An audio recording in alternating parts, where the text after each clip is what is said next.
नमस्कार दोस्तों, अमेय अय्यर। पिछला वीडियो में जैसा आपको क्लियरली कहा गया था कि 775 जो लेवल है उसके नीचे निफ्टी भाव से ख़राब हो गया है, और आपको ये भी कहा गया था कि शॉर्ट एवरी रैली। तो आज देखते हैं क्या हुआ है। ये कल का डेली चार्ट है।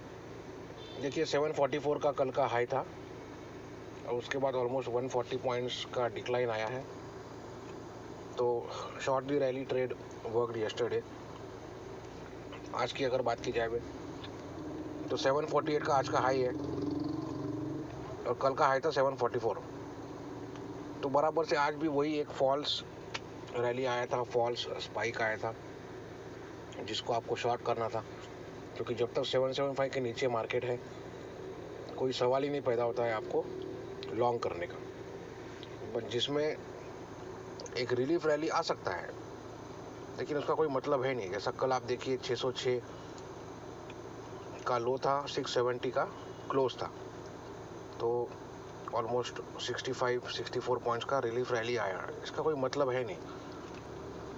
आज भी अगर देखें तो 535 का लो था, 640 का 642 का क्लोज था।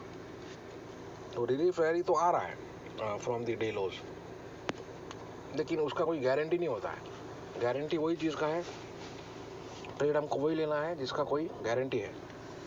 तो गारंटी है आपका रैली को शॉर्ट करने का। तो आज देखिए 748 से 535 200 पॉइंट से ज़्यादा का फॉल यहाँ पे आया है। लेकिन जो आज पहला दिन था एक मंथली एक्सपायरी का, so although the date was 30th of October, लेकिन नवंबर एक्सपायरी आज से स्टार्ट हो गया है। प्लस आने वाला ट्यूसडे को 3 तारीख को यूएस का इलेक्शन है, तो उसके चलते जो प्रीमियम्स है ऑप्शन के वो काफ़ी हाई है। तो आज ऑप्शन बाइंग में कमाने को नहीं मिला है उतना, लेकिन निफ्टी में अच्छा खासा 200 पॉइंट से ज़्यादा फॉल दे दिया है। इसमें हम लोगों ने लाइव वेबिनार में एक ऑब्जर्वेशन दिया था कि भाव से जो है, अगर 12 स्टॉक की बात की जाए तो भाव से आपका एक्सिस बैंक जो है 486 के नीचे ही खराब समझा जाएगा, और आईसीआईसीआई बैंक 389 के नीचे। आईसीआईसीआई बैंक का कल रिजल्ट है। रिलायंस आज अच्छा खासा पुल बैक दिया है, जिसका रिजल्ट अभी शाम को आया है, जो अच्छा खासा रिजल्ट आया है। और इंडसइंड बैंक का भी रिजल्ट मार्केट के बाद आया, लेकिन बहुत अच्छा रिजल्ट आया है। और टीसीएस अगर देखें, इसका एक 2650 का लेवल था जिसके नीचे ये खराब समझा जाता है, लेकिन ये अच्छा खासा ऊपर आके बंद दे दिया है। तो टेक्निकली अगर देखें तो ये मामूली सा स्ट्रांग हो गया है, लेकिन हमको एक और दिन इंतज़ार करना है। सो हम लोगों ने बैंक निफ्टी के कॉल ऑप्शंस ओवरनाइट लेके गए हैं, बिकॉज एचडीएफसी बैंक अभी तक पूरा प्रॉपर कोलैप्स देना बाकी है। एसबीआई ठीक ठाक चल रहा है, कोटक बैंक तो काफ़ी स्ट्रांग है। इंट्राडे भी आज ही ऑलमोस्ट 2.5-3% डाउन था, तो रिकवर हुआ है, और 1333 के ऊपर इसको स्ट्रांग ही समझा जाएगा। और आईसीआईसीआई 389 और एक्सिस बैंक 486, उसके नीचे ही इसको कोलैप्स होने का चांसेस है, तब तक कि इसको बाय आउट डिक्लाइंस है। सो निफ्टी, इसलिए हम लोग बैंक निफ्टी का ही कॉल लेके गए, ना कि निफ्टी का, क्योंकि निफ्टी में काफ़ी स्टॉक्स जो है कोलैप्स हो चुके हैं। 973 के नीचे लार्सन कोलैप्स हो चुका है, 10993 के नीचे इन्फोसिस कोलैप्स हो चुका है, और 2171 के नीचे रिलायंस कोलैप्स हो चुका है। तो और आपका एच डी एफ सी लिमिटेड, इसका भी 1919 का एक लेवल है जिसके नीचे इसमें प्रॉपर तरीके से कोलैप्स आएगा। तो ग्लोबल मार्केट की अगर बात की जाए, या उसके पहले हम लोग इंडिया का वीक्स देख लेते हैं, तो इंडिया वीक्स का ज़्यादा मायने है नहीं, लेकिन ये आज 26 का लेवल दिखा दिया है। तो 26 के लेवल के आसपास मामूली सा शॉर्ट कवरिंग देखा जाता है। और ग्लोबल लेवल की अगर बात की जाए तो यहाँ पे अच्छा खासा बिकवाली देखने आ रहा है, क्योंकि जो S&P विक्स है वो 26 के ऊपर अच्छा खासा स्ट्रांग हो गया है। So whenever it is about 26, every rally get sold into. So आपको जो फॉल है उसमें शॉर्ट नहीं करना है, you have to wait for the rally. जैसा आज भी आप देखें अच्छा खासा रैली आया है, भले ही फॉल्स रैली आया है 748 का, तो वो तो ज़बरदस्त तरीके से आपको शॉर्ट ही करना था और 200 पॉइंट आपको दे दिया इंट्राडे। तो अगर ग्लोबल पैरामीटर्स की बात करें तो S&P विक्स जो है 3875, मतलब अच्छा खासा सेटल हो गया है 26 के ऊपर। लेकिन ये कॉपर जो है ये कोई $3 का लेवल तोड़ने को तैयार है नहीं, क्योंकि जो सबसे बड़ा कॉरपोरेट लेवल पे कॉपर प्रोड्यूसर है ग्लेनकोर, तो उसका कॉपर प्रोडक्शन में डिक्लाइन आज रिपोर्ट हुआ है। तो कॉपर ठीक ठाक है, तो मामूली सा बुलिश अंडरटोन है इसमें ग्लोबल मार्केट्स में। और डॉलर इंडेक्स अभी तक 94 के ऊपर सेटल नहीं हो पाया है। 2-3 बार जो है 94 के ऊपर कोशिश किया हो, लेकिन सेटल नहीं हो पाया है। तो बॉन्ड यूज की अगर बात करें तो ये इन्वर्सली प्रोपोर्शनल होता है स्टॉक मार्केट के। जब स्टॉक मार्केट में सेलिंग होता है तो बॉन्ड में बाइंग होता है, और जब बॉन्ड में बाइंग होता है तो यील्ड्स क्रैश होता है। लेकिन यहाँ सब उल्टा ही देखने मिल रहा है, यहाँ बॉन्ड में भी सेलिंग हो रहा है और यील्ड्स भागते जा रहे हैं। देखिए आप, तो काफ़ी डामाडोल परिस्थिति है। लेकिन जब तक तीनों का तीनों पैरामीटर S&P विक्स 26 के ऊपर ऑलरेडी है, अच्छा खासा है, डॉलर 3 के नीचे, आपका सॉरी कॉपर 3 के नीचे और डॉलर 94 के ऊपर है, जब तक ये तीनों अपने अपने तरीके से सेटल नहीं हो जाते हैं तब तक ये हाहाकार वाला फॉल नहीं आता है। लेकिन रैली आते रहेगा और इसको आपको आग बंद करके शॉर्ट ही करना है। तो ये हमारा व्यू है। और जो बॉर्डर रेंज था हम लोग का, जो 3 वीक तक चला है 11,790 से 12,000 का, वो प्रॉपर तरीके से टूट गया है और 775 एक नया लेवल जो है खड़ा हो गया है, जो प्रीवियस वीडियोस में आपको बताया गया था। सो 775 तक अगर कोई पुल बैक आता है तो उसको काफ़ी ज़बरदस्त तरीके से जो है आपको शॉर्ट करना है। बाकी ग्लोबल लेवल पे सब मिक्स्ड है। यूएस में इलेक्शन का सब गर्मा गर्मी चालू हो गया है।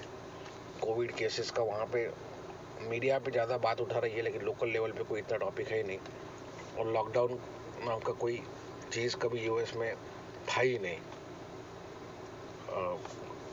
पैन कंट्री, मतलब पूरा कंट्री लॉकडाउन, ऐसा कोई सवाल ही नहीं था उधर। बड़े बड़े देश है ये, आई थिंक जो बड़े बड़े देश हैं जोग्राफिकली, इकोनॉमिकली और पॉपुलेशन वाइज, उसमें एक अकेला इंडिया था जो पूरा का पूरा कंट्री लॉकडाउन हो गया था। बाकी ना चाइना लॉकडाउन हुआ था, ना रशिया, ना ऑस्ट्रेलिया, ना कनाडा, ना यूएसए। तो बड़े से बड़े जो देश हैं, ब्राज़ील देख लीजिए, पूरा का पूरा देश लॉकडाउन सिर्फ इंडिया में हुआ था। और कल जो यूएस का जीडीपी का फिगर आया था वो 33% अप आया था, क्योंकि वहाँ पे कभी कोई लॉकडाउन हुआ ही नहीं था। लेकिन वो सब अभी खतरे में आ गया है, क्योंकि यूरोप और ये सब का कोविड केसेस बढ़ गया है। यूरोप में लॉकडाउन चालू हो गया है, फ्रांस में टोटल लॉकडाउन चालू हो रहा है मेरे ख्याल से आने वाले 1-2 दिन में। जर्मनी में लॉकडाउन चालू हो गया है। इसी वजह से ये सब इन्फोसिस, टीसीएस 2-3 दिन से नरम थे, क्योंकि इनके क्लाइंट मार्केट से उधर है। लेकिन हम लोग क्या सब मिक्स्ड अपडेट्स आ रहे हैं। अगर टॉप 12 स्टॉक्स की बात की जाए तो इसमें रिलायंस का बहुत शानदार रिजल्ट आया है, इंडसइंड का भी अच्छा ही रिजल्ट आया है, एक्सिस का बढ़िया रिजल्ट आया है, आईसीआईसीआई का कल आएगा। आईटीसी जो है वो काफ़ी drop by drop every day गिरते ही जा रहा है स्टॉक, तो आज थोड़ा सा संभला है वो। एचडीएफसी लिमिटेड जो है 19 के नीचे ये खराब हो जाएगा, तब तक के ठीक ठाक परफॉर्मेंस दे रहा है। लेकिन आज ये 12 के बाहर अगर हेवी वेट्स की बात की जाए तो आपका भारतीय एयरटेल, HUL ये भी काफ़ी वीक थे। सो सेटअप वीक है, मार्केट भाव से ख़राब हो गया है 776 के नीचे तक। जो भी रैली आता है उसको आपको शॉर्ट ही करना है। बाकी जो फॉल आता है उसको बाय करना है या नहीं करना है वो आप अपना अपना सोच सकते हैं, क्योंकि जो रिलीफ रैली आता है उसका कोई गारंटी नहीं होता है। लेकिन रैली जो आता है उसको शॉर्ट अगर आप करें तो गारंटेड आपको ट्रेड मिलता है। तो जो भाव से अच्छा हो जाता है मार्केट और भाव से खराब हो जाता है जब मार्केट, तो जैसा अभी कोरोना के टाइम पे फरवरी के एंड में भाव से खराब हो गया था मार्केट, तो शॉर्ट साइड में आपको ज़बरदस्त ट्रेड मिला है मार्च और अप्रैल मिड तक। फिर जब यूएस में स्टिमुलस और अलग अलग दुनिया में स्टिमुलस का बात हुआ तो मार्केट भाव से अच्छा हो गया। फिर आपको वन साइड जो है अप्रैल से अगस्त एंड सितंबर तक वन साइड रैली आपको मिला है खेलने में। तो अभी उसी तरीके से मार्केट भाव से खराब हो चुका है। लेकिन फरवरी में ये तीनों के तीनों पैरामीटर गड़बड़ हो चुके थे, तो वो अभी तक गड़बड़ हुए नहीं है। ये कॉपर $3 नहीं तो नहीं छोड़ने को तैयार है और डॉलर इंडेक्स 94 के ऊपर नहीं भाग रहा है। ये तभी भाग जाएगा जब स्टिमुलस का सब चांस खत्म हो जाएगा। अभी भी सबको उम्मीद है कि जो भी चुन के आएगा, आपका डोनाल्ड ट्रंप चुन के आते हैं या जो बिडेन चुन के आते हैं, दोनों के दोनों स्टिमुलस के प्रो ही है। मार्केट जो है स्टॉक मार्केट यहाँ का और यूएस का, वो उसी के बदौलत फ्री के पैसे पे ही टिका हुआ है।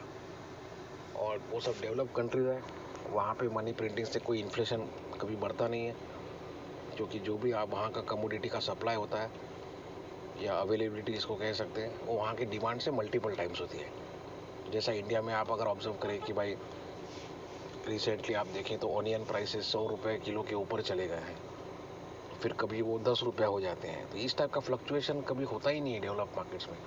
वहाँ पे 10-10, 15-15, 20-20 सालों से एक ही रेट है फ्रूट्स के, वेजिटेबल्स के, मिल्क के, तो जो कंज्यूमेबल्स इवन पेट्रोल के, एक ही रेट है सालों साल भी नहीं, डेकेड्स एंड आफ्टर डेकेड।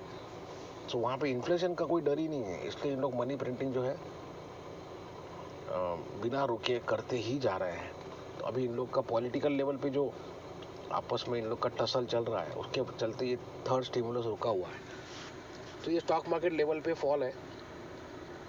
ये अभी डाउ जोन्स जो है ये काफ़ी वोलेटाइल इंडेक्स है। सो इंट्राडे ये कुछ भी इसमें मूवमेंट आते रहता है, 300-400 पॉइंट ऊपर नीचे, इसके लिए बहुत मामूली चीज़ है। तो ये क्या क्लोजिंग देता है देखते हैं, एंड ओवर द वीकेंड क्या कुछ अपडेट्स आते हैं वो भी अपन देखते हैं। एंड वो हिसाब से एक संडे के दिन एक आपको अगले वीक का अपडेट दिया जाएगा। लेकिन ये वीक का यही लर्निंग था हम लोग के लिए कि जैसा भाव से ख़राब हुआ, आपको हर एक रैली शॉर्ट करना है। तो कल भी आपको शानदार मौका मिला शॉर्ट करने का, और आज भी आपको शानदार मौका मिला शॉर्ट करने का। Thank you very much.